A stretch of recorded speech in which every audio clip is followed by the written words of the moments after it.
తాకట్టులో ఉన్న మీ బంగారం ఈ రోజు ఎంత ధర చేస్తుందో కొమ్మూరి గోల్డ్ వాళ్ళకి కాల్ చేస్తే ఫ్రీ గోల్డ్ కాస్ట్ చెక్ చేసి చెప్తారు. శ్రీమాత్రే నమః. అందరికీ నమస్కారం అండి. సుమన్ టీవీకి స్వాగతం. నేను గీతాంజలి. అద్భుతమైన దేవాలయ దర్శనానికి వచ్చేసానండి. అమ్మ సన్నిధికి ఎప్పుడూ ఆనందమే కదా అమ్మ సన్నిధికి చేరుకోవాలంటే. అయితే చాలా విశేషవంతమైన శక్తివంతమైన దేవాలయం ఇది. దాదాపుగా కోరుకున్న వాళ్ళందరికీ కూడా కొంగు బంగారంగా అమ్మవారు ఇక్కడ వెలసిల్లుతున్నారు. అదే శ్రీ శ్రీ శ్రీ మహామాయ ఆదిపరాశక్తి దేవాలయం. చూస్తున్నారు కదా, ఇదేనండి దేవాలయం. విజువల్లో చూడండి ఎంత బాగుంటారో అమ్మవారైతే. ఈ ప్రాంతం Vanasthalipuram Gandhinagar south road number 4. ఇక్కడ మనకి శ్రీ శ్రీ శ్రీ మహామాయ ఆదిపరాశక్తి దేవాలయం అండి. అమ్మవారు ఎంత నిండుగా కలగా ఉంటారో. ఎక్కువసేపు ఇక్కడ నుంచో ఎప్పుడెప్పుడు వెళ్ళి అమ్మ దర్శనం చేసుకుందామని ఉంది. అలాగే పీఠాధిపతులు అమ్మతో కూడా మనం మాట్లాడొచ్చు. వారు ఎన్నో విషయాల పట్ల మనకు ఉన్నటువంటి సందేహాల్ని నివృత్తి చేస్తారు. ఇక ఆలస్యం చేయకుండా మరి వెళ్ళి అమ్మ దర్శనం చేసుకుందామా, రండి.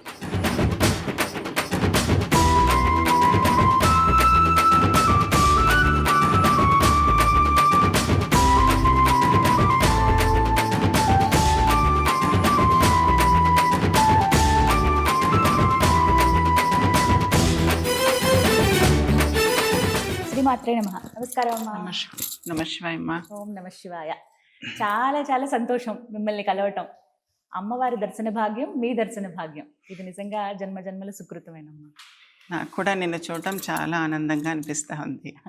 చాలా సంతోషం. అలాగే ఇక్కడ అమావాస్యలు చాలా విశేషం అని విన్నానమ్మా. అవును. ఏమిటి ప్రత్యేకత అమావాస్యలకి? అమావాస్య ఏంటంటే సృష్టి మొత్తం అమ్మ లోపల లయమైపోయేది. ఒక చిన్న విషయం చెప్తానమాట. సృష్టి అంతా లయమైపోయేటప్పుడు అంతా కలిసి ప్రళయకాలంలో ఈశ్వరుడు తాండవం, నటరాజస్వామి తాండవం చేస్తున్నప్పుడు ఆయన తాండవంలో సృష్టి అంతా ఆయన లోపల లయమైపోతుంది. ఆయనని అమ్మ లయం చేసుకుంటది. అప్పుడు ఏంటంటే అప్పటిదాకా అర్ధనారీశ్వర రూపంలో ఉంటారు. ఈ తాండవం చేస్తూ చేస్తూ అమ్మ ఆయన లోపల చేరిపోతుంది. అర్ధనారీశ్వర రూపం ఉంటుంది. ఆ తర్వాత ఏంటంటే అమ్మ ఒక్కతే మిగులుతుంది. అమ్మ కూడా ఏంటంటే అయ్యను కూడా ఆయన లోపల లీనం చేసేసుకుంటుంది అనమాట. ఈ పైన ఉన్న అమ్మకి ఏంటంటే దక్షిణ కాళి. ఈ దక్షిణ అని చెప్పే అర్థం ఏంటంటే, దక్షిణ అంటే కుడి, ఇది పురుష స్థానం. ప్రతి స్త్రీ పురుషుల్లో అర్ధనారీశ్వరుడు ఉంటాడు. మీరు చూడండి, కుడి చేయి కాస్త లావుగా, ఎడం చేయి సన్నగా ఉంటది ప్రతి ఒక్కరికి భాగంలలో. ఇక్కడ సూర్యనాడి పురుషుడిది, ఎడమ సైడ్కి చంద్రనాడి ప్రసరిస్తూ ఉంటుంది. మధ్యలో సుషుమ్న అంటారు. ఇదేంటంటే నపుంసక నాడి, స్త్రీ పురుష భేదం లేదు, పరబ్రహ్మతత్వం. ఇలా అమ్మ కూడా ఏంటంటే లయం చేసుకున్నప్పుడు అమావాస్య, అప్పుడు ఇంకేముండదు, మొత్తం చీకటి, ప్రళయకాలం. అప్పుడు ఏంటంటే మళ్ళీ సృష్టి మొదలవుతూ ఉంటుంటుంది. ఈ మొదలైనప్పుడు రకరకాల సృష్టి వస్తూ ఉంటుంటుంది. మంచి చెడు రకరకాలు వచ్చేప్పుడు, ఒక వర్షాకాలం రాగానే, వర్షాలు పడగానే కొంతకాలం అన్ని చెట్లు చిగురించగానే రకరకాల పురుగులు పుడతాయి, మంచి పువ్వులు పుడతాయి, రకరకాల కీటకాలు, రకరకాల రోగాలు వస్తాయి. అలాగే అమావాస్య అన్ని లయం చేసుకునేది. తర్వాత సృష్టి మొదలవుతుంది. అప్పుడే ఏంటంటే మనుషులకి సైంటిఫిక్గా అయినా కూడా, దైవికంగా అయినా కూడా, ఆ మనిషికి ఏంటంటే శక్తి నశించిపోతుంది. దైవిక శక్తి అనేది ఉండదు. అందుకే ఆ రోజు మటుకు ఏంటంటే అమ్మ లోపటి ఆ శక్తి మొత్తం ఉంటుంది. కాబట్టి అందరికీ ఏ సమస్యలు ఉన్నా కూడా అప్పుడు రక్షించేది అమ్మనే. ఆవిడ చూసుకుంటుంది. ఆ రోజు అమ్మ దర్శనం చేసుకుంటే, అమ్మ ఆలయంలో ఉంటే ఎలాంటి ప్రభావాలు మనకు పడవు. చాలా మందికి కూడా మీరు చూడండి, అమావాస్య పౌర్ణమికి కాస్త మెంటల్ డిసార్డర్ ఉన్న వాళ్ళకి, పిచ్చి వాళ్ళకి తీవ్రత ఎక్కువ అయిపోతూ ఉంటుంది. ఎందుకంటే చంద్రుడి శక్తి తగ్గిపోతుంది. ఏ మనిషి మనస్సు ప్రశాంతతగా, మనకు శరీరంలో నరాలన్నీ మంచిగా పనిచేయాలంటే చంద్రశక్తి ఉండాలి. పౌర్ణమి రోజు మరీ ఎక్కువ అయ్యేసరికి కూడా తీవ్రత పెరుగుతుంది. అమావాస్య రోజు మొత్తం చంద్రశక్తి తగ్గిపోతుంది అనమాట. ఇంకా చంద్రశక్తి లేదంటే మనం బ్రతకలేం. మనం పైనుంచి కనుక మన జీవాత్మలు వెళ్ళిపోయిన తర్వాత మనం చూస్తే ప్రతి ఒక్కరు చూడగలుగుతారు. అది ఒక తోలు బొమ్మల ఆట ఆడిపించేటప్పుడు సన్నటి దారాన్ని కనిపించకుండా ఆడిపిస్తారు కదా.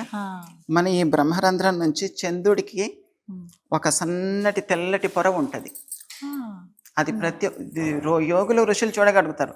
నువ్వు నిలబడ్డా, నేను నిలబడ్డా, అందరికీ ఒక ద్వారం అనేది అక్కడికి ఉంటుంది. అక్కడ నుంచి ప్రతిరోజు మనకి అమృత శక్తి అందుతుంది. మనం ఇక్కడ తిని ఉండటం వల్ల బ్రతుకుతున్నాం అనుకుంటాం కదా, ఆ లింక్ ఎప్పుడైతే కట్ అయితో ప్రాణం వెంబటి వెళ్ళిపోతూ ఉంటుంటుంది. అమావాస్య రోజు అది అందరికీ తెగిపోతుంది. అందుకని చెప్పి దైవారాధన, అమావాస్య అంటే భయపడడం, ఇదవ్వటం, ఆ ఒక్కరోజు అల్లల్లాడిపోతూ ఉంటుంటారు.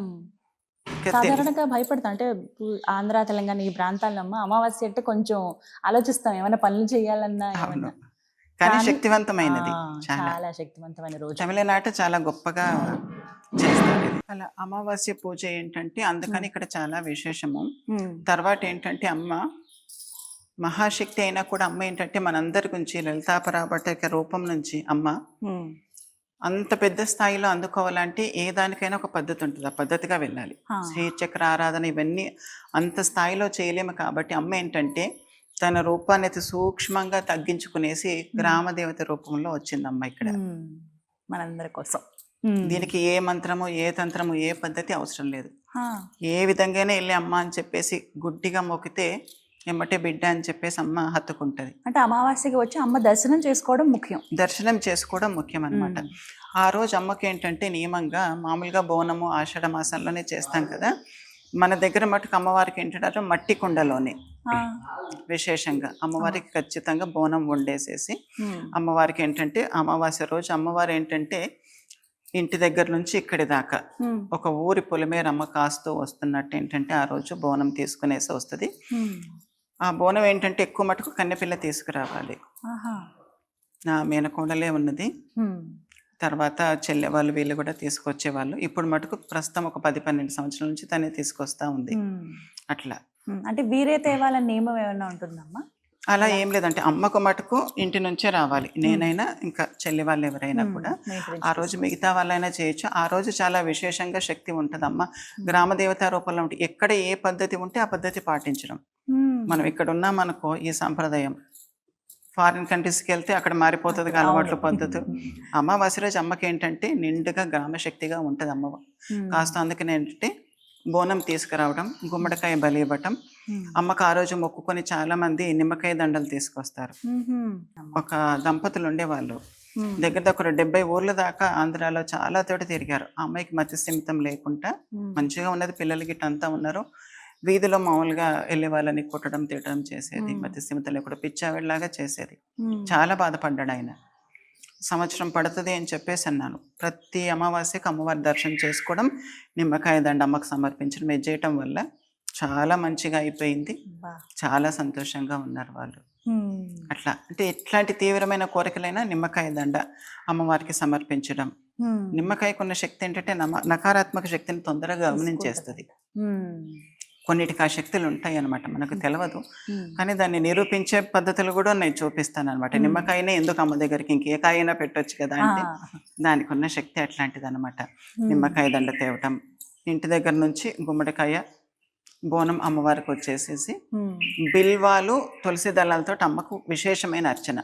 ఎక్కడ కూడా ఏంటంటే ఆ తులసి దళాలు అమ్మవారికి చేయరు, బిల్వాలు చేయరు. ఈ అమ్మకు మటుకు ఏంటంటే ఆదిపరాశక్తికి బిల్వాలు తులసి దళాలు ఈ రెండిటితో ఎవరైనా కూడా ఒక సంవత్సరం మొత్తం, అంటే చెప్తే సంవత్సరమా అని అనిపిస్తే గానీ ప్రతి అమావాస్య 108 బిల్వాలు 108 తులసి దళాలతోటి వాళ్ళు తీసుకొని వస్తే వాళ్ళ చేత సంకల్పం చేసి అర్చన చేసిస్తాను. ఆ రోజు ఆ ప్రసాదం ఇచ్చిన వాళ్ళు బీపీ షుగర్లు కంట్రోల్ ఉన్న వాళ్ళు కూడా ఉన్నారు. మా పెద్ద కొడుకు గుడికి గణపతి ఆయన నిదర్శనం. అట్లా చాలా మంది ఉన్నారు. చాలా మంది కూడా కంట్రోల్ అవుతాయి. ఉట్టెప్పుడు తిన్నా సహజంగా అందులో గుణం ఉంటది. అమ్మకి విశేషంగా అర్చన చేసి ఇచ్చినప్పుడు దాంట్లో ఉన్న శక్తి వేరు. చాలా రకాల రోగాలు తగ్గుతూ ఉంటుంటాయి అన్నమాట. అది వేసి ఒక సంవత్సరం దాకా చేయాలి. ఎంత జటిలమైన కోరికైనా నెరవేరుతాయి. కాకపోతే అది బ్రేక్ కావద్దు, అది ఇబ్బందులు వస్తాయి కానీ చేయగలగాలి. అంటే ఒకవేళ కుదరకపోతే, ఇప్పుడు మహిళలు అనుకోండి అమ్మా, కుదరకపోతే వాళ్ళ తరఫున ఇంటి నుంచి ఎవరికైనా పంపించేయచ్చు. మనం ఆపదు, అదే నియమం. ఒకసారి బాగా జ్వరం వచ్చేసేసి పడుకొని లేవలేని స్థితిలో ఉంటారు, నా తరఫున నువ్వు తీసుకెళ్ళు, నీ రక్త సంబంధికులు ఎవరైనా పర్వాలేదు రావచ్చు. నీ సంకల్పం అక్కడ మటుకు ఉండాలి. అమ్మ నేను రాలేకపోతున్నాను, ఇలా నా పరిస్థితి, కానీ నాకు ఉన్నది చెయ్యాలని, నేను నియమం తప్పట్లేదు, నేను పంపిస్తాను, నువ్వు పంపిస్తే ఎవరితోటైనా కూడా చేయించవచ్చు. రక్త సంబంధం లేకున్నా కూడా ఆమె తరఫున ఎవరైనా పంపిస్తే కనుక ఖచ్చితంగా ఇది సంవత్సరం మారకుండా ఉండాలి. ఉంటే ఎట్లాంటిది కోరికైనా నెరవేరుతుంది. ధర్మబద్ధం ఉండాలి. అధర్మమైన కోరిక కూడా దీనికి నియమం ఉన్నది, నెరవేరుతుంది. మరి ఏంటి ధర్మం కాకుండా నెరవేరుతుంది అంటే ఆ పూజకున్న విశేషం అదేనమాట. మన అధరమైన కోరికైనా సంవత్సరం నిష్టగా చేస్తే నెరవేరుతుంది. ఆ కోరిక నెరవేర్చి నీకు ప్రతిఫలాన్ని కూడా ఇచ్చేస్తుంది, వ్యతిరేక ఫలాలు కూడా ఇస్తుంది. తప్పుగా కోరుకున్న ఒక మనిషిదైపోవాలి అని చెప్పేసి, కానీ దానికి నియమం ఉన్నది, అమ్మ పెట్టిన నియమమే. రాక్షసుడు కూడా తపస్సు చేస్తాడు, ఋషి చేస్తాడు, ఇద్దరికీ ఇస్తారు. రాక్షసుడికి వరం ఇస్తుంది, తర్వాత పతనం అయిపోతుంది. తర్వాత సంహారం అందుకే కూడా. ధర్మబద్ధంగానే కోరుకోవాలి కోరిక మటుకు. ఆ ఒక్కదానికి మటుకు ఎట్లాంటి కోరికైనా నెరవేరుతుంది. ఈ సంవత్సరం పూర్తి చేసే వాళ్ళు మటుకు చాలా కష్టం. బిల్వాలు దొరకో ఒక సమయంలో ఏదో ఒక ఇబ్బంది మటుకు వస్తుంది. కాకపోతే మంచి సంకల్పంతో చేసే వాళ్ళకి మటుకు నెరవేరుతుంది. నాకు ఇది ఊహ తెలియక ముందు, అంటే శాస్త్రంలో ఇలా ఉంది అమ్మకు పూజ అని తెలియక ముందు నాకు తెలియదు. ఎక్కడ బిల్వాలు కనపడ్డా చాలా చిన్నప్పుడు, నాకు ఒక 11 సంవత్సరాలు అట్లా ఉండొచ్చు, నాకు తెలియదు. ఎక్కడ బిల్వం కనపడ్డా మనసు దాని వైపు లాగేది, కోసుకొచ్చేయాలి. శివయ్యకి అమ్మకి నిండుగా ఇట్లా చేసేయాలి. తెలియదు, కోసుకు రావాలి. అట్లా కొన్ని సంవత్సరాలు చేశాను. ఆ ఫలితము నాకు ఎప్పుడో ఒక 10-20 సంవత్సరాల తర్వాత తెలిసింది. ఇవన్నీ తెలియకుండా ఇట్లా చేశాను. చెప్పాలి అంటే నేను పుట్టినప్పటి నుంచి పెరగటం, ప్రతి ఒక్క నడక అమ్మ నన్ను చేయి పట్టుకొని నడిపిస్తుంది. ఆమె ఎప్పటిదాకా నన్ను నడిపించిందన్న విషయం నాకు తెలియదు. ఊహ తెలిసిన తర్వాత ఇంకొకే, అప్పుడు కూడా నువ్వే నడిపించావు, అప్పుడు చూడలేదు, ఇప్పుడు చూడగలుగుతున్నాను. ఇలా అమావాస్య రోజు అది చాలా విశేషం. ఇంకా మీరు ఎన్ని చెప్తూ ఉన్నా ఇంకా ఇంకా వినాలనే అనిపిస్తూ ఉంటుంది. చాలా చక్కగా వివరిస్తున్నారు. మళ్ళీ మళ్ళీ రావాలి అమ్మ దగ్గరికి, మీ దగ్గరికి అని కోరుకుంది. మీరే ఆశీర్వదించండి. ఖచ్చితంగా సంతోషం. అందరు రావాలి, మంచిగా ఉండాలనేసి ఆశీర్వాదం. చాలా సంతోషం అమ్మ. దీవెనలు ఎప్పుడు ఉండాలి. చాలా సంతోషం. శ్రీమాత్రి నమః.